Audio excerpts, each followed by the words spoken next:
You then become the subject of a major transfer. 400 grand to St Johnstone. Big move. Big upshot in wages. Duff knows his stuff. Well, Get a bit of money in. We were relegated with Dundee, and it was a great club for me. The fans, obviously, what happened when it went into administration, the fans, I'm not a favourite now, but I've never reacted to what the fans say. I've got so much time for the club. The fans slaughter me if I've gone there as a player, as a manager. I get it, but they don't know the full story. I'm not trying to change minds. It's just the way it is. But and I would do the same again, because it wasn't really me, that full thing that played out there. I'm probably going into it a little bit too much, but all I'm saying is I've never reacted to the fans, and they have slaughtered me because I know what that club did for my career. And then Duff obviously needed to switch it. We were relegated, sold me to St Johnstone. But for Dundee, obviously the relegation financially is a massive blow, but to then get £400,000 for you, I mean, that's still now, I think, a good fee, but back then it's even bigger. That's crucial money for Dundee, is it not? That time, the administration came when Gordon and Chisholm and I went back there as manager and assistant manager, so it was a different era. Yeah. But I appreciate what Dundee did for me. I loved my time there. I loved living in the city. I was a young lad. They taught me so much. Every player that I played with there, really good players, boys that I became friendly with. Harden boys, Stevie Pittman, Alan Dinney helped me. Good friends. There's so many I could mention. As I said, Big Keith Wright is a striker, but Dundee was great for me, and that's why when they slaughter me I never react, because I go, right, that's fine, because I would never do it. I never did it as a player either when I went back there with Dundee United and scored goals. Just not my scene to wind people up. It's not me. I like to score goals at the time, but I wouldn't get involved with clashing with the fans, because I respected what the club did for me. So I've got so many good memories of Dundee, and it helped my career so much. But then you could say you repaid them because they get 400 grand for you, and that indicated how well you'd done for Dundee. Yeah, but so it's a two-way street. Yeah, you know? But then the jinx, that was my era, playing well, but the jinx came along because I nearly relegated 3 teams in one season. Well, Dundee were down, goes to St Johnstone. You're only 6 months there, of course, weren't you? Yeah, but the chairman there wasn't daft either. In terms of getting some money, sold me on for 800,000. Yeah, a profit. To be fair, after 6 months, Billy, that's a hell of a profit. Nah, he was good as well, but Jeff Brown, yeah, St Johnstone. It wasn't Stevens his son, but Jeff at the time, he was great with me and just sat me down and spoke, and he was just a straight shooter as well. I liked that about Jeff Brown. Yeah. And anyway, Dundee were down, goes there, scores a few goals, nearly keeps St Johnstone up there on relegation. We get relegated by 1 goal, no 1 point, 1 goal. And anyway, I knew then I couldn't play Championship. I had done that. It was time to try and kick my career on, and I said, look, I can't stay to Paul Sturrock. Paul Sturrock was like a father figure to me. Hard man. Yeah. Took a lot of impressing, because he wouldn't let you know when you're doing well, but he would let you know in a kind of cheeky way. I liked that about Sturrock, but he was good with me. Took me, obviously, St Johnstone took me to United and got me going again, but after St Johnstone, relegated by 1 goal, goes to Aberdeen. As you know, you were working up there and nearly gets him into relegation. Well, you got to Aberdeen, Billy. It wasn't me though. No. It wasn't just me. No. I'll take some of the blame. Willie Miller might argue differently, but we'll get to Willie in a wee second. We will get to Willie, because I love that dynamic with you and Willie. Yeah, even now, when you're both brilliant pundits, there's good banter. But you go to Aberdeen, naturally enough, you're thinking potentially trophies here, Europe. First season, catastrophic almost. Yeah. You're going into the final weeks where you could be relegated. Yeah. You could never have seen that, Billy. No, I thought, Aberdeen. Right, for once I'm not playing for a relegation-bound team. And then I moved there, and then suddenly we're in trouble. Willie and I have said it before, I totally understand what he was trying to do with the club. And he changed a lot of players. 4 or 5, the old guard went out, but good players. Maybe he could have just done a couple and brought a couple in, but the ones he brought in, and there was a lot of them, took a bit of time to settle, including myself. And I still ended up, I think, top goal scorer, but I missed a lot of chances, and it was taking me a while to, probably looking back now, to get used to a bigger club.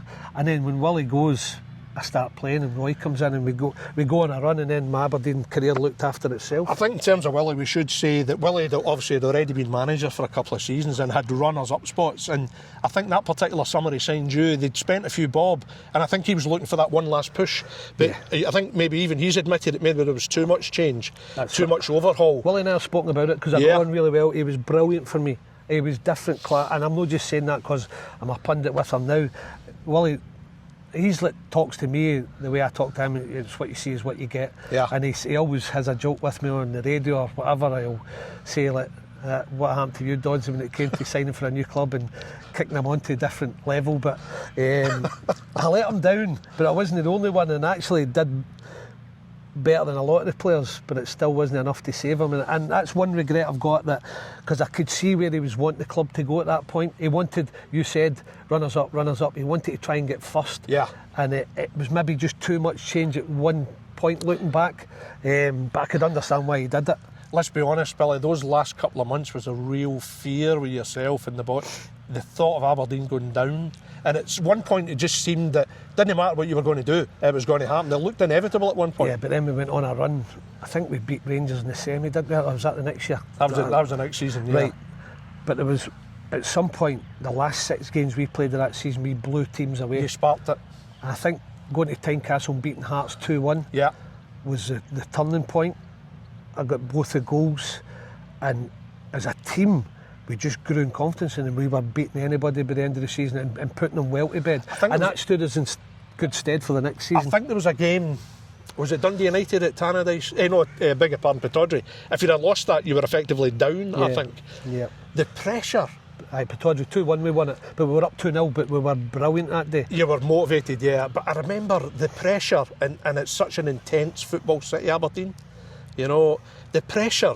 Did you even go out your front door during that period? Did you train, go home, stay home? Yeah, because you couldn't go out your front door knowing that Aberdeen were going to go down. We had a good celebration after it, and maybe celebration, no the right word, for Aberdeen staying up. Relief. But from where we were was relief, where we had a good celebration.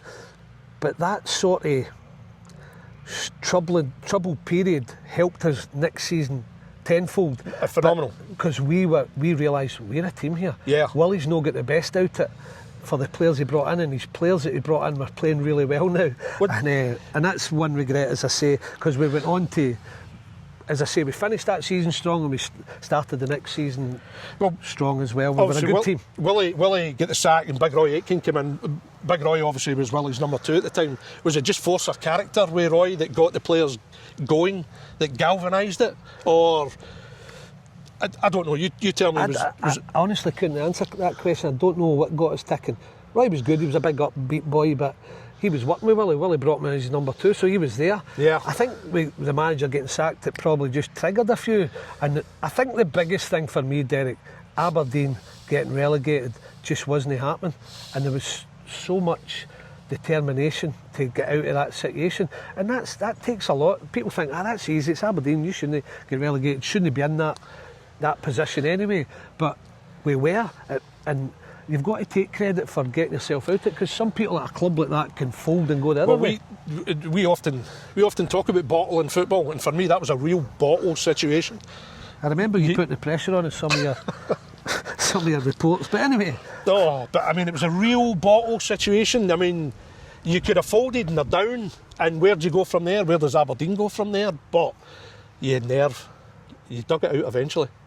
No, we did. And then once we were playing that well, so I mean, that was a pressure game. You talked about Dundee United at Pittodrie. Yeah. And some of the football we played, Joe Miller flying up the wing, passes. We totally dominated that game. Dundee United got a late goal just to make it a little bit more nervous, but we totally dominated that game. That's where we were. We handled pressure situations, because you don't get any bigger than that. No. And there were some great characters in that dressing room. Duncan Shearer. 23,000 at Pittodrie, full house. Electric. Yeah, Stuart McKimmie, top player, Big Donkey, all good players. Peter Harrison really was running the show at that point. I thought Peter was underrated at that time. I thought he was a good player. Yeah, he was. And Silky, you get Silky for a reason. Yeah. But he showed mental strength in the end, because he was a hardy boy. And a real team commitment got us through that period, but that took some bottle to get through it. The following season, I would argue is probably one of the most memorable of your career, Billy. I mean, League Cup semi-final, Rangers at Hampden, you scored twice. Aberdeen were outstanding that night. Rangers, of course, have got Paul Gascoigne among many other top talents, but Aberdeen, I've got to be honest, I didn't see that one coming. Most people didn't, but Aberdeen dominated. Ian Jess, keep you up at Hampden. Aberdeen fans still talk about it. Your 2 goals, job done, tremendous. Yeah, but that's something I'm alluding to when I was saying to you about how far we'd come as a team then. We were so confident. People wrote us off, Rangers superstars, but we knew we could just do the right things and just play our own game. Gary Smith, unsung hero at the back, quick, strong. We had a real good group of players who were gaining experience. The new boys had settled. Willie will say I was starting to score again, which helped. Well, Willie's said that to me since. He said, I get the sack, and then Doddsy starts scoring goals. That's a bit harsh, Willie. No! I'll never. It's like every couple of months, Willie throws it into a radio comment, and I just laugh. And I said, it must be the coach. Whoever's getting me, coaching me properly. But I mean, that season you won the League Cup, which was phenomenal for Aberdeen, for yourself. I think you finished third in the league. They break the club transfer record. They signed Paul Bernard for $1 million. Yep. Dean Windass comes in as well. I thought you and Dean up top were mustard. I thought you were outstanding. Great personalities from a media point of view, brilliant talkers. But on the pitch, sparked. Yeah. It's funny because Dino... What a personality. Yeah, he's a good boy. He's mad. Great lad. Daft as a brush at times, but that made him a good player. But for some... And he wasn't ever my best pal, but he was a good lad and we got on well, but we took that onto the pitch. He wasn't my best friend, but we got on well, and we took that onto the pitch and we had an understanding, even like build-up play, and that's how Craig Brown gave me my first Scotland cap. We played Morton at Capello. I think we were 3-0 down. We were down anyway, we were up against it. Wouldn't be 3-0, but I had to score a penalty in the last minute, scored a hat-trick, and Dino scored 4 in extra time. We won 7-3, and there was something about us where we always used to non-stop talkers on the pitch. Yeah. Like, if I'm going short, you better be in front of the other centre-half because I'm dummying, and you better be there if you're not there. And used to warn one another, and he would dummy through, he would give me it back, pass back to him, and he scored. We just had this link-up with one another's mind, and I had it with Big Don Hutchison with Scotland. Big Don was a midfielder, but somehow we just had it off as strikers. Dino was great for me, and a brilliant player. We never had great pace, that was the only thing, but we would give defences a hard time, and we really struck it off as a partnership. I loved it. I mean, the great Chick Charnley at Partick Thistle, people still laugh about how he was always shouting, "Geeze it, geeze it, geeze it." I think yourself and Dean on the pitch were always screaming, "Give us it, I want it, give us it." Barry Wherever you Ferguson were, you was wanted it. similar with Rangers. Barry and I, brilliant. I mean, Barry was one of the best players I've played with, and just everything about him. As he got older, he got better, and then he moved forward, but just strong, keep the ball, pass ball, hardly ever give it away, but he demanded it so much and we ended up had a few fallouts in the pitch because of it, because I'm like, Barry, I can't give you the ball every time, but Barry was brilliant. Had an argument at half time, comes out second half at Love Street and I score and he's the first there. That's the way it should be. It's just, you get people like that, you're right to say, a lot of people just demand the ball. Dean, over the years, sadly, has had some really difficult times, and not that long ago he was diagnosed with dementia. And I mean, I think anyone that knows Dean would be deeply saddened about that, because he's a top guy. For all the problems he's had at heart, he's a top lad. When you see that kind of news, does that, do you really feel for him? Put things in perspective. Yeah, doesn't it? He's handled it well though, Dino. And I mean, I'm playing golf last year, and I'd lost his number, and Richard Gordon was somewhere with him doing I think it was a speakers night in Aberdeen, and giving him my number, and he's left me a message just absolutely caning me as I'm playing golf. And why you not answering your phone, you can imagine so and so, and I'm like, that's Dino back. But he's been through his troubles, but I think he's handled it ever so well. I'll be no shortage of support because people know what he's like. He's a top guy. I mean, the Aberdeen spell was so many moments, highs, lows. But I remember suddenly you go to Dundee United and you're thinking, why on earth are Aberdeen letting Billy go to Dundee United. I wasn't playing my best at the time, though. Yeah. But, I mean, I think Alec Miller had wanted pace, and I could understand that. They got Robbie Winters on a sizable fee for you. And Yeah, you but went I the can other way, understand Alec Miller wanting pace, because it's a thing we never had at Aberdeen, with maybe Duncan and myself, or if Ian played there, Ian Jessel played there. Billy. Yeah, listen, it's just a decision. Decisions, Derek, that people make them. He's the manager, it was his decision, it's up to Alec. Yeah. I remember it was a long drawn out thing, and Paul Sturrock knew every bit about it, and he wanted me earlier than what he got me for Dundee United. But we were playing Inverness, a lot of the newspaper boys were phoning me and saying he's trying to sell you, and I'm like, well, and I sat maybe 4 rows for the front of the bus, and Alec Miller kept turning around and looking at me. And, every time your phone rang. Aye. It was 4 or 5 times. Gets me in the hotel, I'm not trying to sell you, blah, blah, blah. Played Inverness the next day, beat them 3-0, I scored 3 in the first half. And then Alex always had it was a team meeting on a Monday, the boys dreaded it. And he's up in front of the tactics board, and he's like, I'm telling you, great result. And I'm telling you, if you'd all the determination and the character of that little guy over there, but he's facing the wall and the tactics board, and the team are just absolutely caning me. Yeah, Suki, so-and-so, manager's pet, you can imagine everything. And we won the game 3-0, put us through in the cup, but then I couldn't hit a barn door. I was back to Willie Miller days for the next 5 weeks. And then Paul Sturrock got the transfer going again, and I'll tell you what, he knew how to get the best out of Paul Sturrock. I was going to say, Billy, I mean, when you went to Dundee United at that particular time, very good striker. If you don't mind me saying so, I actually thought you took your game to another level when you went to Dundee United, but not just putting the ball in the net. I remember, I think you came back to pt3 not long after, and I thought, touch, confidence, awareness, you just seemed an even better player. Is that what Luggy did for you? He got me going at St Johnstone, but then I had more experience as well, and I'll tell you a story how he got me going, and this is how he treated you, because he put you down even though you were doing well, and this is a good thing. But he just knew how to leave me and get me going, and he put pressure on me by sending a guy in the stands and marking my link up, he called it. And he put the pressure, and he said, if we dip below 70%, you don't hold it up 70%, and we go below that, we get beat. He said, if you go 70-80, 70-75, he said, probably draw the game. Anything above 75 we win, and that's what he put on me. The guy, George, going up in the stand, doing all the ticking, and he'd come down at half time and show Luggy it, and Luggy would say to me, you're at 73, better keep it going, just wee things like that. And then he just knew how, I was playing the best football in my career there. I was going to say, Dundee United. Your all-round game, maybe the hold-up play was the most eye-catching right away. Held it in your chest, your feet, your lay-off, movement. You just thought... It's the only part of my game I had, I couldn't run. But you weren't that slow. No, I was sharp. There was one game particular, we played Celtic at Tannadice, and I lobbed, and Craig Easton scored the second goal. I don't remember every game, I remember certain games. You put him in? Yes. Did you put him in? Yes. But I had lobbed the first one, so we're 2-1, and I played the best game I've done for years. And I was coming out of the dressing room, and I always said, cheerio to Luggy, and Gaffer, see you later, see you Monday. And this is how he talks to you, and this is how he just lets you know that you weren't a fraction on him.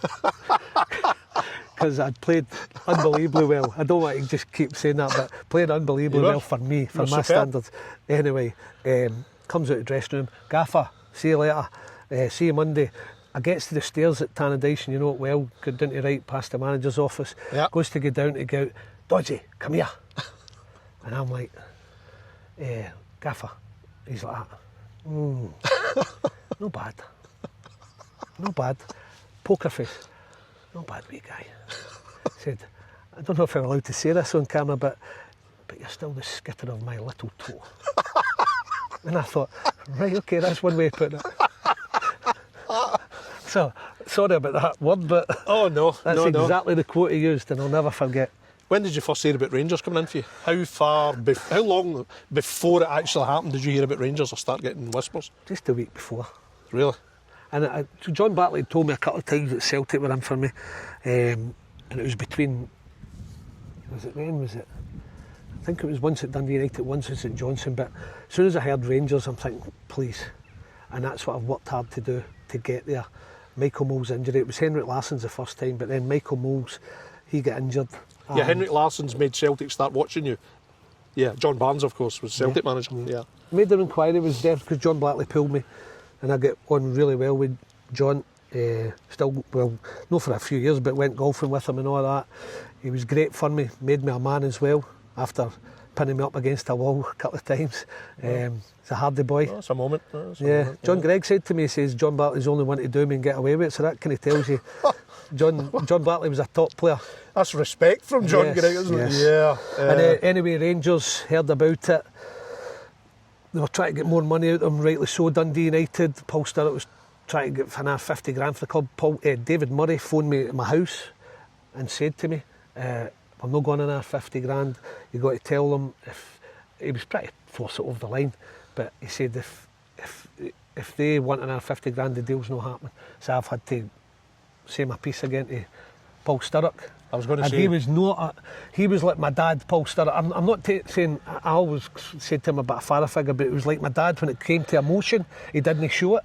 And the day that I left Tannadice, I was in tears, but I had to force it to get out. But Jim McLean and Paul Sturrock, I'm not saying he was crying, but he was. You could tell. Yeah, no, I think there was a tear. But Jim McLean was chairman? Yes. Yeah, I think he was a director, chairman at the time, yeah. But you weren't going to him to try and force the issue, were you? Jim McLean and I were run-ins, but then we were great. I really got on well with Jim McLean. Yeah. It took a couple of arguments to get there, but I think Jim McLean, for what I've heard, and I never did it for that, where if you stand up to him, he respected you because you knew you had a will to win. And Jim McLean and I got on like a house on fire by the end of the time I left Tannadice. I'd like to have been a fly in the wall when you and Jim McLean were having an argument. That would have been entertaining. It was interesting. Aye. I was experienced, I was captain at times. And I don't want to get into it because it was just an argument in the dressing room. And forthright conversations? Yeah, let's just say straight talking words. Do you think you would have suited green and white hoops? No. Would you have done it? If I had the choice, it would always be Rangers. Would you have done it? Would you have gone there? Of course, because you build you play away all those hard grafting for these pitches here, to your boys' club, to Chelsea, to Partick, to Dundee, to St Johnstone, to Aberdeen, to Dundee United, to get that opportunity. I'd always played with big clubs, but provincial clubs, and you maybe won the odd thing, but you wanted to win. That's me, I've got the full set, and I played for Scotland, so I can't ask for any more in terms of winning everything or what you wanted to win in your career. But the first week in December 1999, Rangers, I mean, my word, Billy, I can only imagine, right at the start of your conversation we've discussed Rangers and your heroes and, your father taking you to that game, and suddenly here you are signing for Rangers. You're 30-year-old.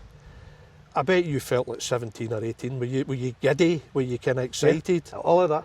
But you can't help it, and I was ready for it as much as I could ever be ready for going in the front door, getting your medical. How did it feel walking in the iconic front doors? Incredible. And I'm telling you, I was so experienced then, playing for Scotland, doing well, playing for Dundee United, playing the best football in my career, and I said to myself, you're ready for this? And then I went in there and it still got me. And then the first couple of training sessions, I played 600 games in my career, and everybody calls me a freak, but I never done an operation. I've not had one up. That's extraordinary. And my legs are still not bad, and my knees are not falling apart. Not one up? Not one. I mean, I think you were just under 580 games. But is that Scotland as well? No. Yeah, so I'm talking just career. Okay. I'll keep you right. I was trying to remember the stat for the good ones you played. No many. You could answer that. Only joking. You could answer that. But I mean, you were about 215 goals. Good, very good. Yeah, but that's why all that coming together, I was ready to get into Ibrox and I still was nervous. And then my first two train sessions, I remember passing the ball and my left thigh ripped in training. And I carried the injury for nearly the best part of 6 games, and I shouldn't have played. but I didn't want to lose my place because there was so many good players there that I would have lost my place then. There was maybe it'd take me another 2 months to get back in the team. Is that one of the most emotional moments of your life, the moment you put pen to paper? Yeah. Everything flashback? I remember phoning my mum and dad and family and just saying it's happening. I actually was training at Dundee United, trying to force it over the line. Maurice Malpass had heard Sturrock wasn't, Paul, the gaffer, wasn't happy with me, and I was trying to force it. But Mo was brilliant because he pulled me in the artificial, don't know what you call it now, just the Gussie. Gussie Park. Just down for Gussie. Yeah. And Mo pulled me and he's like, "It'll go through, calm down." And he was the most calm guys, you know. Brilliant and guy. I just thought, right, okay, if Mo's saying it'll go through, and I never even did anything. Went in, got my shower, the gaffer pulled me in the office and said, right, that's when we had kind of tears. I was leaving Tannadice because I was playing brilliant for him and he was brilliant for me, and the both of us were crying, and then as I say, I got the train down from Dundee to Glasgow because I never had my motor. At that time I was happy in Aberdeen. I still live in Aberdeen even though I joined Dundee United. Loved the city, but I probably have still been there now. But if the Rangers move, I was going to sign a 5-year contract with Dundee United and finish my career there. But Rangers at 30. I mean, I can only imagine your dad at that point. Now, you've already told me your dad was not the emotional type. You know, proud man who would not show him. Proud miner who would never cry. But I mean, even your father at that point must have been, oh, son. I think so. Never told me. Really? Nah, he did. He would say, "Nah, great son." Nice son. Aye. It wouldn't be, "Oh, son, that's that." He'd just like, "Well done, son." You know, it was like. How did you feel telling him? Aye, good. I couldn't wait to get on the phone. When I was on the train from Dundee to Glasgow to get my medical, I'm phoning everybody. That's when you've got your time to do it. What a moment. Yeah. What a moment. And I think you then had a season, I personally would say that's possibly the best season of your career. Kept it going. My Dundee United form carried on. Scored a right few goals. Scored in the last game of the season against St Johnstone. Scored in your old debut at Park Yeah, I forgot about that. It was my first Old Firm game. Scored in my second game against Motherwell, one of my better goals. And then scored in the last game against St Johnstone where we won the league. 2-1 at McDermott, 2-0 at McDermott Park. Win the league, you win the Scottish Cup, you scored a hat-trick in the semi-final, 7-0 over Ayr United. You then play Aberdeen, your old team, you score in the cup final, 4-0. That completed my medals because I had won the League Cup with Aberdeen. With Aberdeen, of course. Sorry, it didn't, because I had to then go and win the league the next year with Rangers as well. Did we win the league that year? So yeah, it was. League once Scottish I'd won Cup, the league, you'd already won the League Cup. It was completed my medals. But even on the international front, Bill, you played England home and away. You won at Wembley. You also played against France, Holland. You won in Ireland. Got a result against Holland. That whole season was. Germany was as well. We beat Germany 1-0. Germany. With the old Sam Pink strips, remember them? Still kept it? No? Yeah. Yeah, you still kept it? In my loft.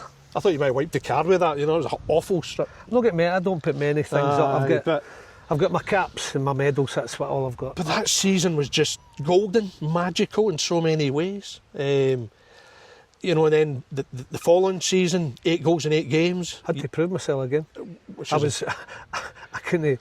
That's one of the famous quotes for Wee Dick, and I loved it. Do you know what? Some of the managers with the straight talking, that's the ones that I really admired because they would tell you straight, and Wee Dick was the same. I'd scored the goals starting for the start of the season, and I've told this story a couple of times where 2 against Kaunas, we were only up 2-1 in the Champions League qualifier, turned it around, made it easy for going away from him. First game of the season, 3 days later, St Johnstone at Ibrox, 1-0 down with 10 minutes to go, scored 2. So it's 4-2. Go to Kilmarnock, we're 2-0 down. End up scoring 2 to make it 2 each. Kenny Miller and 2 guys scored 6 and 3. It was another couple of games out, and then Dick left me out the Sturm Graz game. And I remember I was seething. I couldn't do any more because you're looking at it and saying, right, I can understand if you're not performing, but I'm thinking, I can't do any more than this. And Andrew Conchelskis, Neil McCann were brilliant for me and just keep me going. I was down. Especially Andrew, where he would come and say, "Mum, we'll do extra running," and he would say, "We're going to show them," because he was out the team as well. What a player he was, and Neil McCann was brilliant for me because wingers supplying me. And we Dick come up, and he would never come and get you. He'd never explain his decision. and we were up steps at the time with the Rangers training ground. Hugging for long. Aye. And wee Dick was like, "Yeah, Billy boy, come here." And I was like, just looked at him, and he's like, he says, "I can see you're disappointed." I know I'm trying to do the best accent I can, but and he just like, "You're the only one of my second 11 that showed me you want to be in my first." And that finished me. I couldn't believe he'd said it. I said, "Are you winding me up?" I've scored like 30 odd goals the season before, I think 25 to 30 with Dundee United and Rangers. Got them when they were no playing their best back in it, and I was left out Sturrock. Then I come on and scored one of the best goals of my career when I chipped the goalkeeper in Sturrock's game, and it still wasn't enough. But wee Dick was good. Did you suffer because you weren't Italian, Dutch? You hadn't I cost don't know. mega money? I think you've got to be. Look, it's easy when you're more experienced to look back now and go, there are good players there, top players. There was almost like a prejudice against the Scots. There was like a snobbery almost. I don't know. You really had to do even more than the foreigners. Probably because we were Scottish, but you've got to admire the calibre of player that was there. So you had to be playing top notch to even get in the team. Or for Dick to think about picking you over like foreign players who the team was phenomenal. To play for Rangers then, honestly, you had to be playing out your skin and earning your place. Well, you tell me the strikers. I mean, the names that were there were phenomenal. I mean, all through the side, it was incredible talent. You know, Moles, Arveladze, Caniggia came at the end. Torrey Andrew Flo came in for 12 million. There's a few more. Rod Wallace. Wee Rod played up front with him in the cup Terrific final. player. Rod was brilliant for me as well. But similar types, small people. That's why when they went for Hartson, I can understand in the medical field. They needed a big target man. And then they get Torrey, but I knew Torrey, with being at Chelsea and still speaking to certain people, that Torrey was a kind of wider player, and it wasn't really the big. Torrey was a really good player, but I mean there was world class ability in that dressing room, wasn't there? Ronald De Boer and getting back to it shows you Claudio Arena. There was so many top players. Big Lorenzo. I mean, you could keep on going. Perini, Kanchelskis was so underrated for me. I love wingers with pace. That's why I loved him and Neil. But because I was selfish with it, was like Big George. You had to be playing. And looking back now and going, I couldn't have done any more because I was playing out my skin and I still couldn't get in that team. That's the way I would look at it. Instead of looking bitter and all that, it's like, that was some team to try and get in. I mean, I suppose Dick granted your dream, so you'll forever be grateful for that. But were you happy when he left? For the reasons you're just outlining? No, because I was still there when Dick moved up. So Alec come in and put me back in the team, but I'd missed out on a lot of football at that age to get going again. So I moved on to back to Tannadice. Yeah, because I thought it became Alec then started making you more of a sub. You were more of a kind of an impact man. He broke me in for the Wilderness, and actually one of the games he put me back in instead of, I think Claudio was getting, I don't know if Claudio was carrying an injury, but he put me back on the bench in front of a few, and I'm like, well, fair play to Alec. And then we went to Forfar in the Scottish Cup, and we won 5-0. I scored 3 and got man of the match, and then I thought it was a chance of playing against, I think it was Feyenoord in the Cup, and he left me out again. So I was probably then that I was 33. Yeah. No, I had to, at that age you have to play constantly to keep the body going. Yeah. And it was the right decision. To be fair, Alec did a brilliant job at Rangers when he came in. So, Tannadice again. And again, it's almost like you just started where you had left off. Appearances, goals. Yeah, but the old body wasn't functioning the way it was, and I needed it because you said it right at the start of this interview that all I had was work rate. Rewind that. I rewind that. And one thing I was struggling when I look back now to get about the pitch, and it was a big part of my game. But I still did okay in spells and had a great time, and then I ended up after that because.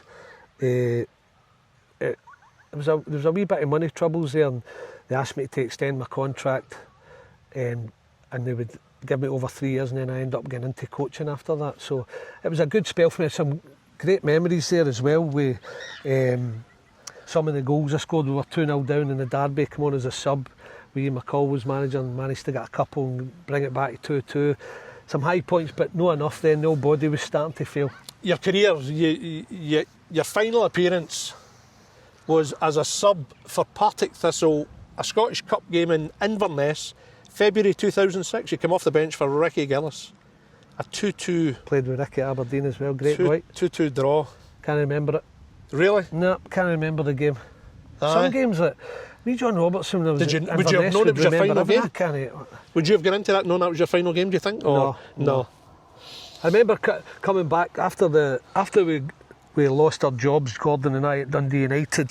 I remember going back to Thistle and having that wee spell under Dick Campbell, and I played, I can't remember, a couple of games, you say, and then it just wasn't for me, and I just said to Dick, look, the body's failing and I'll just leave it at that.